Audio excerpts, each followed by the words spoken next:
Atonement for Me, Episode 41, Survivor's Guilt.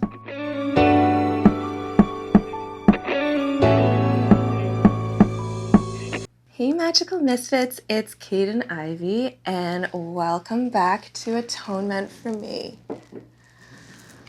So, during our third COVID lockdown,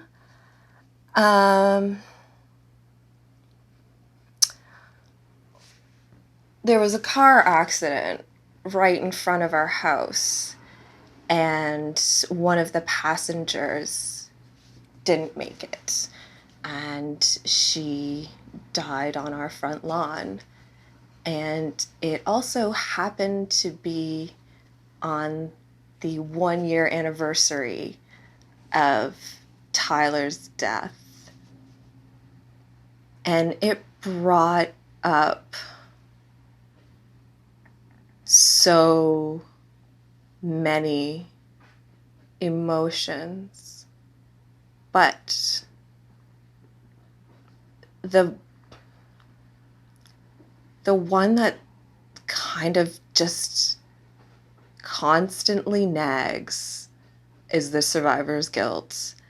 And it's not just from watching the aftermath of a fatal accident or the numerous deaths along the way of this past year.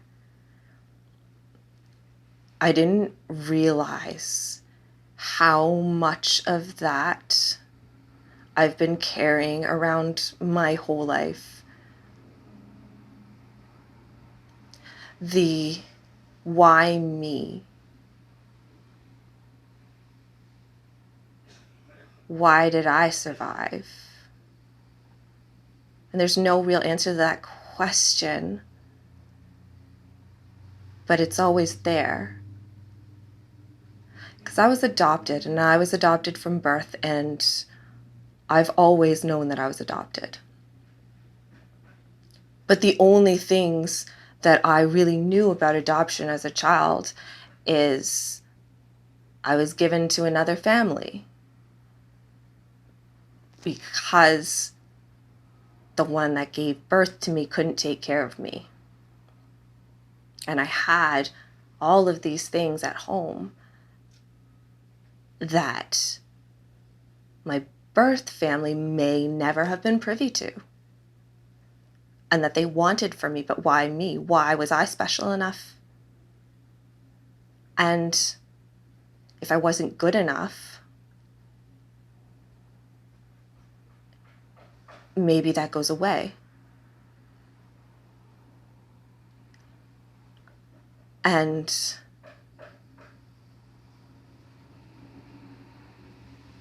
you learn your whole life that way, that you should be grateful all the time. Be grateful for everything you have. But at the same time, that any accomplishment that you may achieve is not really your own because it's expected of you because you survived. You survived something that may not have even touched your life, but you're haunted by the guilt of something from before. And that comes also with intergenerational trauma.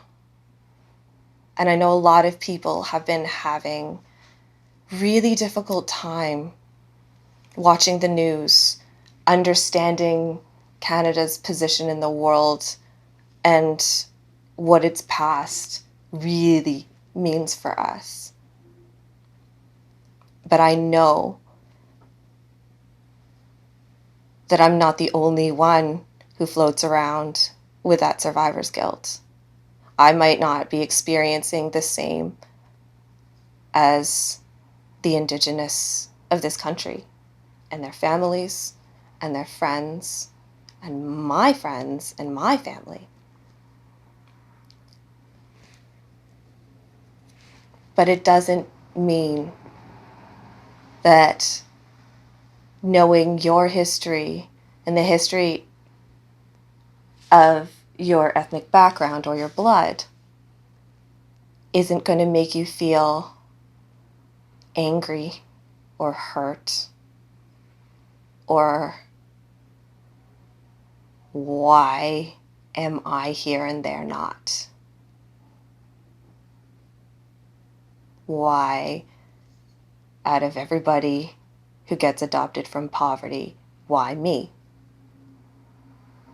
Why, of everybody who gets COVID and dies, why do other people continue? Why, when sometimes people never realize their mistakes and admit to them and change them, why did that get taken from Ty?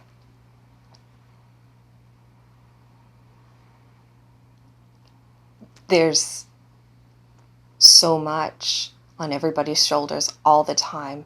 And that's been exacerbated by being locked up, being in a pandemic, and having everything in the world kind of socially boil over.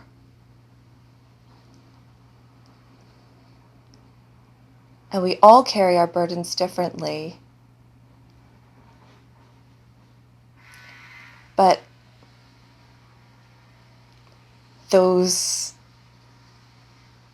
allowing that survivor's guilt to kind of resonate in you, understand it, and then being able to channel it into something more to give you that extra drive to be more or learn more or give more. Those are gifts that are unique to grief and loss. They're not unique experiences, but the way that they are interwoven with the grief and the loss and the heartbreak. It's that silver lining that you have to kind of pick through and see. And I know I'm not the only one to say that I'm tired of being strong. I'm tired of carrying that with me. But I'm also proud because I can. And that's just the tea.